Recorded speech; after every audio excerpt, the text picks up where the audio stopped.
Agar tidak lupa tentang submateri jantung dan pembuluh darah, Ibu bahas lagi sedikit ya. Di dalam jantung terdiri dari 4 ruangan, yaitu serambi atau atrium kiri dan serambi kanan, serta bilik atau ventrikel kiri dan bilik kanan. Serambi jantung terletak pada bagian atas, sedangkan bilik terletak pada bagian bawah. Ingat ya, jangan sampai terbalik. Terus, pembuluh darah dibedakan menjadi 3, yaitu pembuluh darah nadi atau arteri, pembuluh balik atau vena, dan pembuluh kapiler. Arteri merupakan pembuluh darah yang mengalirkan darah keluar jantung, sedangkan vena mengalirkan darah masuk ke dalam jantung. Nah, arteri ini berisi darah yang mengandung oksigen, dan vena berisi darah yang mengandung karbon dioksida, kecuali vena pulmonalis. Ujung arteri dan vena bercabang menjadi pembuluh kecil yang disebut pembuluh kapiler. Pada pembuluh kapiler ini terjadi pertukaran gas.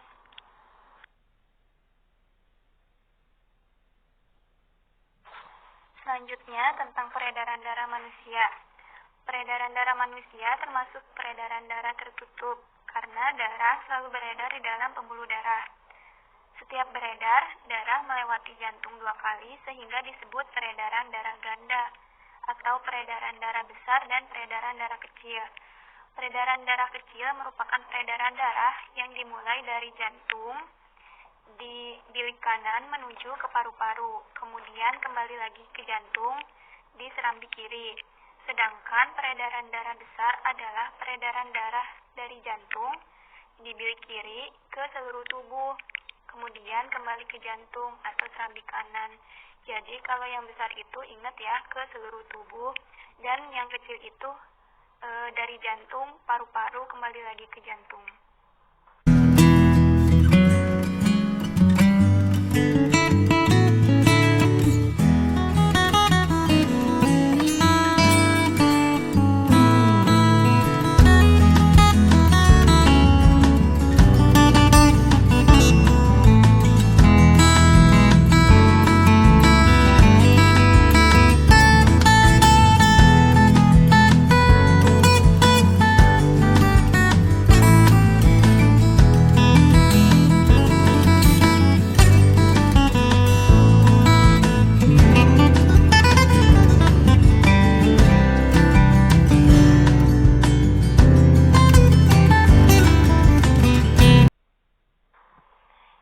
Bagus ya pertanyaannya.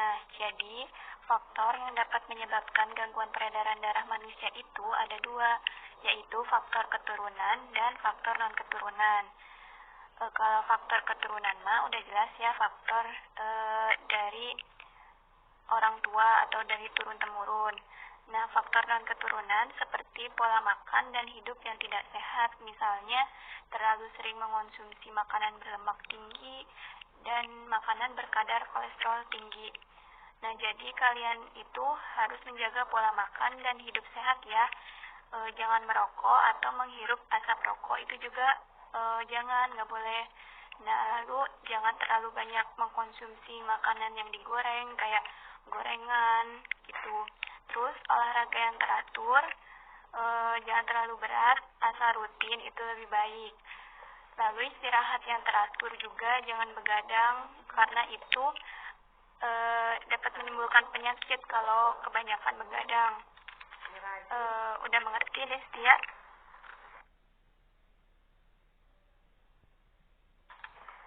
Oh iya, tadi tambahan ya yang di video penyakit keturunan, misalnya ada hemofilia dan thalassemia. Hemofilia yaitu gangguan ketika darah tidak membeku secara normal. Jadi pada penderita hemofilia ini, kalau terluka darahnya sulit membeku dan darahnya mengalir terus. Gejalanya munculnya banyak memar besar atau dalam, nyeri dan pembengkakan sendi, pendarahan yang tidak jelas penyebabnya, dan terdapat darah dalam urin atau tinja. Nah, kalau thalassemia yaitu kelainan dari bawaan atau keturunan yang ditandai dengan ketidakteraturan bentuk sel darah merah dan lebih sedikit sel darah merah dalam tubuh. Hal ini menyebabkan daya ikat sel darah merah terhadap oksigen dan karbon dioksida menjadi berkurang. Terus apa bedanya thalassemia dengan anemia? Kan sama-sama kekurangan sel darah merah, Bu. Jadi terdapat perbedaan antara thalassemia dengan anemia, yaitu kalau anemia disebabkan oleh kekurangan zat besi dan hemoglobin.